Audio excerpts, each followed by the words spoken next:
Hi friends, स्वागत है आप लोगों का हमारे यूट्यूब चैनल में। आज हम बात करने वाले हैं एक बहुत ही important judgement, Carlill versus Carbolic smoke ball company. 1892 का है, इंडियन कॉन्ट्रैक्ट लॉ का केस है। अगर आप देखिए लीगल प्रोफेशन में है तब भी आपके लिए जरूरी है, नहीं है तब भी आपके लिए जानना जरूरी है, क्योंकि ऐसी कंडीशन आपको लाइफ में ऐसी सिचुएशन से सामना करना पड़ सकता है, तो ये केस आपके बहुत काम आने वाला है। तो वीडियो को पूरा देखिएगा, स्किप मत करिएगा, नहीं तो फिर क्लियर समझ नहीं पाएंगे। तो चलिए बात करते हैं कि ये कॉन्ट्रैक्ट लॉ का केस है। पहले हम ये समझ लेते हैं कि कॉन्ट्रैक्ट क्या होता है। कॉन्ट्रैक्ट के बनने से पहले हम समझ लेते हैं ऑफर और एक्सेप्टेंस क्या होता है। क्योंकि ये जो केस के जो इशू अराइज हुए थे उसमें यही था कि ऑफर और एक्सेप्टेंस का प्रॉब्लम था, तो उसको पहले समझ लेते हैं। देखिए ऑफर क्या होता है। देखिए ऑफर, जिसको हम कहते हैं प्रपोजल भी कहते हैं, इसको हम प्रपोजल भी कहते हैं। प्रपोजल क्या होता है? जैसे जब आप किसी को कुछ ऑफर करते हैं, ऑफर करने का मतलब जैसे मान लो ये मेरा मार्कर है, मैंने आपसे कहा मेरा मार्कर आप ले लीजिए। मैंने आपको ऑफर किया कि 5 रुपए में या 20 रुपए में मेरा मार्कर आप खरीदेंगे। ये मैं आपको ऑफर कर रहा हूं। किसको कर रहा हूं? एक व्यक्ति जो आप हैं, एक सिंगल पर्सन को। मैंने कहा कि ये मेरा मार्कर है जिसकी प्राइस मैं 20 रुपए में इसको बेच रहा हूं, मैं आपको ऑफर कर रहा हूं कि आप 20 रुपए में लेंगे। अब जब हम ऑफर कर रहे हैं किसी एक व्यक्ति को, एक स्पेसिफिक पर्सन को, तब ये आप जो है डिपेंड करता है मतलब कॉन्ट्रैक्ट को कंप्लीट होने पे कि आप इसको एक्सेप्ट करते हैं या डिनाई करते हैं।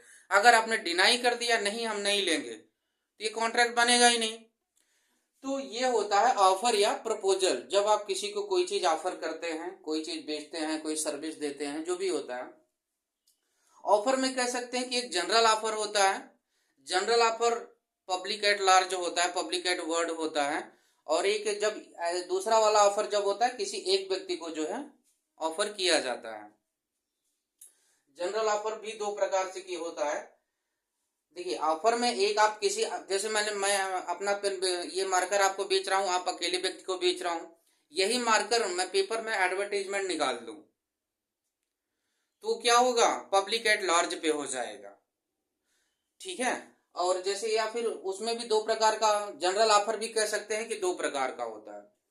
जनरल ऑफर, ऐसा ऑफर मैं रखूं कि जो कंटिन्यूसली चलता रहे, या ऐसा ऑफर रखूं कि चूंकि मेरे पास एक ही मार्कर है, मैंने एडवर्टीजमेंट निकाल दिया तो जो सबसे पहले एक्सेप्ट करेगा, आएगा, खरीद लेगा, वो उसी का हो जाएगा, वहीं पे कॉन्ट्रैक्ट खत्म हो जाएगा। बट मेरे पास बहुत सारे मार्कर हैं, तो वो ऑफर क्या है? कंटिन्यूसली चल ही रहा है, मतलब फर्स्ट कम फर्स्ट टेक। तो जनरल ऑफर कह सकते हैं कि आप किसी एक व्यक्ति को भी किया जा सकता है, जैसे जो जो मतलब पब्लिक एट लार्ज होता है, जो पहले एक्सेप्ट करता है तो उसी के साथ कॉन्ट्रैक्ट कंप्लीट हो जाता है, वो ऑफर का एंड हो जाता है। लेकिन जब बहुत सारे मार्कर मेरे पास है, मैं एडवर्टीजमेंट के जरिए सेल कर रहा हूँ, तो ये कंटिन्यूसली चलता रहता है। आप आए लिए, फिर दूसरा व्यक्ति आया उसको लिया, तो ये कंटिन्यूसली जो है चलता रहता है। तो ये हो गई ऑफर की बात। अब दूसरा आता है इसमें एक्सेप्टेंस।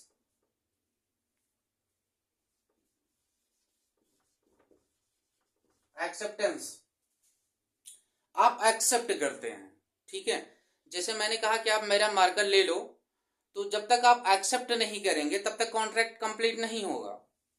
तो ये होता है एक्सेप्टेंस। एक्सेप्टेंस भी आप ओरली एक्सेप्ट कर सकते हैं, हाँ ठीक है आप हमें दे दीजिए, या आप रिटर्न में लिख करके भी हमको अपना एक्सेप्ट दे सकते हैं कि हाँ ये रिटर्न में आपने लिख के दे दिया, ठीक है हम आपका मार्कर खरीदेंगे इस प्राइस में। आप मान लीजिए 15 रुपए में लेना चाह रहे हैं, मैं 20 रुपए में बेचना चाह रहा हूँ, तो मैं अगर राजी हो गया तो वहां पे आपका एक्सेप्टेंस, हमारा प्रपोजल कंप्लीट हो गया। ये क्या हो गया? आपका एक प्रॉमिस बन जाएगा। तो ये आपकी एक्सेप्टेंस की बात होगी। लेकिन एक्सेप्टेंस एक इम्प्लाइडली भी होता है, एक आपका जो है बाई वर्ड भी होता है। वर्ड में मतलब आप कह सकते हैं कि ओरल भी होता है, रिटर्न भी होता है। और देखिए एक सेक्शन 8 इंडियन कॉन्ट्रैक्ट एक्ट 1872 का सेक्शन 8 जो है, सेक्शन 8 क्या बात करता है? एक्सेप्टेंस की बात करता है कि जैसे मान लो कि हमने कुछ कंडीशन निकाली, इस मार्कर को हमको बेचना है आपको। देखिए वीडियो थोड़ा सा बड़ी हो जाएगी, लेकिन मैं चाहता हूं कि क्लियर आपको समझ में आए, इस केस में हुआ क्या था। बाकी की आप वीडियो देखना चाहेंगे 5-6 मिनट की वीडियो आपको मिल जाएगी, लेकिन क्लैरिटी नॉलेज मैं आपको देना चाह रहा हूँ माफ करिएगा, इसलिए वीडियो थोड़ा सा बड़ी हो सकती है। देखिए जो सेक्शन 8 बात करता है, सेक्शन 8 कहता है कि कंडीशन, मैंने इस मार्कर को सेल करने के लिए एक एडवर्टीजमेंट निकाला और मैंने इसमें निकाला कि आप इस मार्कर को तभी ले सकते हैं जब आप इस कंडीशन को फॉलो करेंगे।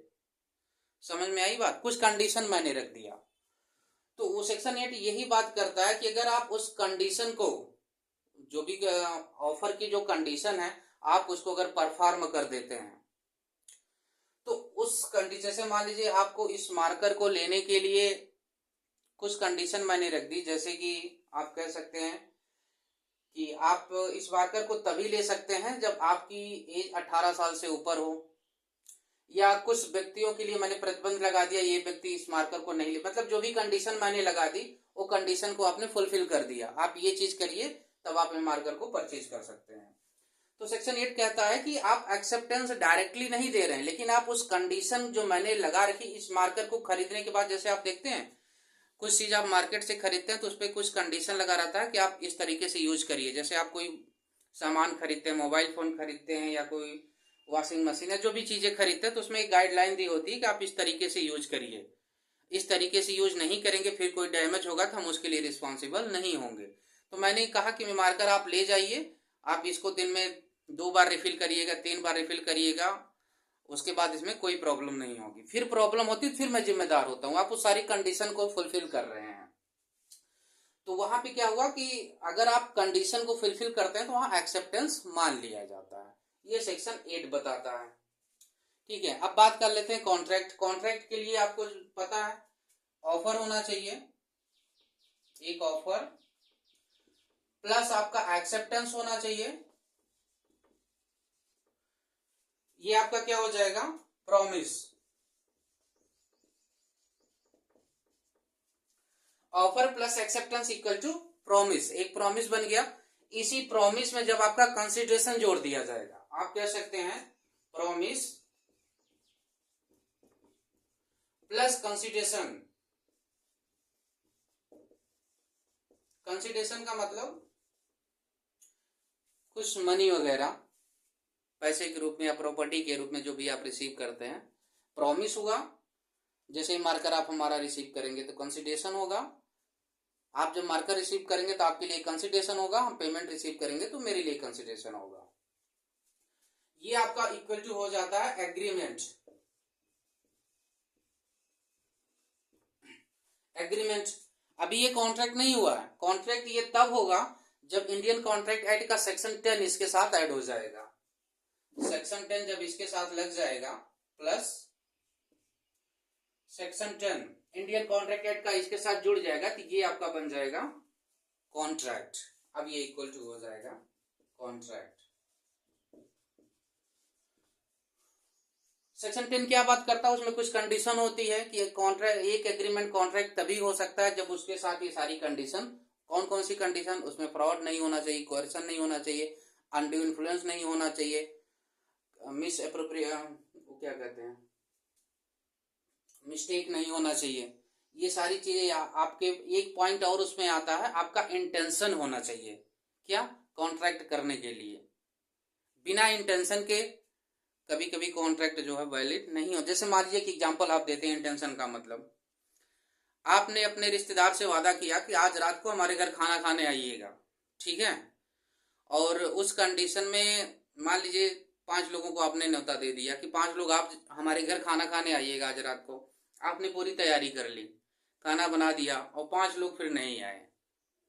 समझिएगा बात को, 5 लोग नहीं आए, आपका जो 5 लोगों का अपने खाना जो आपने मटेरियल यूज किया था वो क्या हो गया, आपका बेकार हो गया। अब वो 5 लोग नहीं आने की वजह से आपका नुकसान हो गया। अब आप कहें कि हम 5 रिश्तेदारों के खिलाफ जाके केस कर दें, यहां पे आपका इंटेंशन नहीं था कि हमें कोई कॉन्ट्रैक्ट करना है। समझ आ रही बात, कि इंटेंशन का मतलब आपके मन में एक आइडिया होता है कि अगर ये कॉन्ट्रैक्ट पूरा नहीं होता है तो हम इनके खिलाफ कोर्ट में भी जा सकते हैं। तो वहां पे आपका ऐसा कोई इंटेंशन नहीं था कि कॉन्ट्रैक्ट ब्रीच होता है तो हम कोर्ट में जाएंगे। एक एलिमेंट इसमें भी आता है कि आपका इंटेंशन होना चाहिए, ठीक है। तो ये सारी बात हो गई ऑफर, एक्सेप्टेंस और कॉन्ट्रैक्ट। अब हम बात कर लेते हैं इस केस की।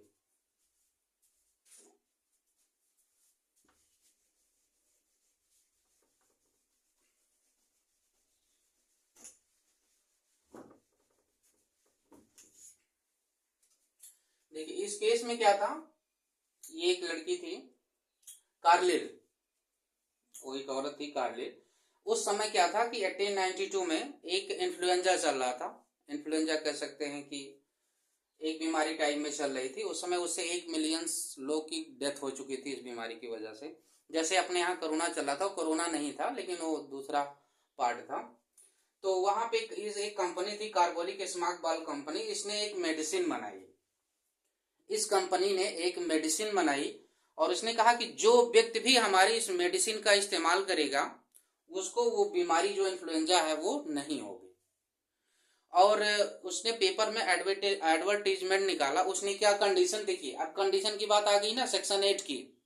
उसने ये कंडीशन रखी कि ये रही मेरी मेडिसिन और इस मेडिसिन को एक दिन में कितनी बार लेना है, 3 बार। कितने दिन तक, 2 वीक तक। इसको एक दिन में 3 बार लेना है, कितने दिन तक, 2 वीक तक लगातार लेना है। अगर आप ऐसा इस कंडीशन को फुलफिल करते हैं तो आपको ये जो इन्फ्लुएंजा बीमारी है वो नहीं होगी। अगर होती है तो हम आपको क्या करेंगे, 100 पाउंड, हम आपको 100 पाउंड जो है रुपया, जो भी पाउंड है आपको हम देंगे। 100 पाउंड आज के जमाने में कह सकते हैं कि 1 पाउंड लगभग 109-110 रुपए के बराबर होता है। तो आप कैलकुलेट कर लीजिए 100 पाउंड। उसने क्या किया, 1000 पाउंड एक अलग बैंक में जमा करा दिया। कितना, 1000 पाउंड।